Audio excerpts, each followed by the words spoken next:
খুলনায় পারিবারিক কলহের জেরে ডলি বেগম নামে এক নারীকে ছুরিকাঘাতে হত্যা করেছেন তার স্বামী মোহাম্মদ নাজমুল হাসান মোল্লা। বৃহস্পতিবার ২৩ অক্টোবর ভোরে মহানগরীর লবণচূড়ার ৪ নম্বর কাশিম সড়ক সবুজপল্লীর মুসলিমার ভাড়া বাড়িতে এ ঘটনা ঘটে। নাজমুল হাসান মোল্লা স্থানীয় রাজ্জাক মোল্লার ছেলে। লবণচূড়া থানার ভারপ্রাপ্ত কর্মকর্তা হাওলাদার সানোয়ার হুসাইন মাসুম বলেন, নাজমুল হাসান ছুরি দিয়ে স্ত্রীকে এলোপাতাড়ি জখম করে হত্যা করেন। তার মরদেহ খুলনা মেডিকেল কলেজ হাসপাতালের মর্গে রয়েছে। ঘাতককে স্থানীয়রা গাছের সঙ্গে বেঁধে রেখে পরে পুলিশের কাছে সোপর্দ করেন। পুলিশ জানায়, দাম্পত্য কলহের জেরে নাজমুল হাসান মোল্লা তর্ক বিতর্কের এক পর্যায়ে ডলি বেগমকে ধারালো ছুরি দিয়ে গলায়, বাম গালে, বুকে ও কোমরে রক্তাক্ত জখম করেন। প্রতিবেশীরা ডলি বেগমের চিৎকার শুনতে পেয়ে তার ঘরে গিয়ে দেখেন তিনি রক্তাক্ত অবস্থায় পড়ে আছেন। ডলি বেগমকে তাৎক্ষণিকভাবে উদ্ধার করে চিকিৎসার জন্য খুলনা মেডিকেল কলেজ হাসপাতালের জরুরি বিভাগে নিয়ে গেলে জরুরি বিভাগের চিকিৎসক তাকে মৃত ঘোষণা করেন। ডলি বেগমের স্বামীকে প্রতিবেশীরা ধরে রাখে এবং পুলিশের কাছে সোপর্দ করেন। এলাকা জুড়ে এখন শোক আর ক্ষোভের ছায়া। একটি সংসারের কলহ শেষ হলো মৃত্যুর মধ্য দিয়ে। যেখানে বোঝাপড়ার অভাব সেখানে ভালোবাসাও টেকে না। আর তারই নৃশংস সাক্ষী হয়ে রইল খুলনার লবণচূড়া এলাকার সেই ভাড়া বাড়ি।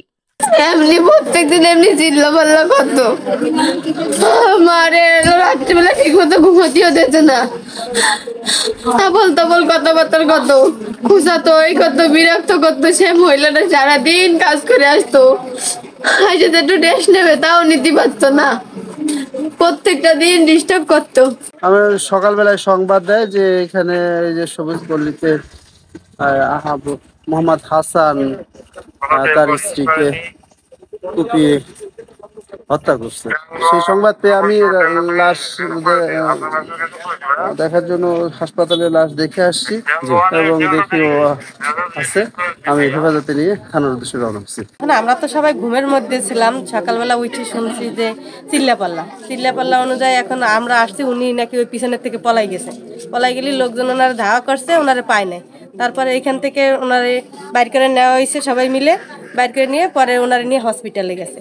হসপিটালে যাওয়ার মধ্যে ওনারে রাস্তা দেখতে পেয়ে ওনারা জনগণের ধরে নিয়ে এসে আইনে বাঁধতে দিয়েছে।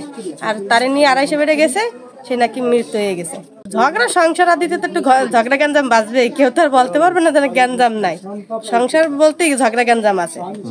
এখন ছেলে মেয়ে বড় হয়েছে, তাদের নিয়ে ঝগড়া, উনি ইনকাম সোর্স করে, তারা দেয় না সংসার ঠিক মতন, এই নিয়ে গ্যাঞ্জাম ফেসাদ হয়। যখন যাই তখন তিনি পলাচ্ছে, আর আমি রিক্সাতে লাভ দিয়ে গলা মারিতে এসে লাঠি সামনে তো ধরেছি, ধরে নিয়ে আসি, কয়েক আমার ছাপ, আমি নাতি হাত চলা নিয়ে আমি চলে যাই জায়গায় দিদি, এবারে হাতে দিতে এনারা পরে এবার কি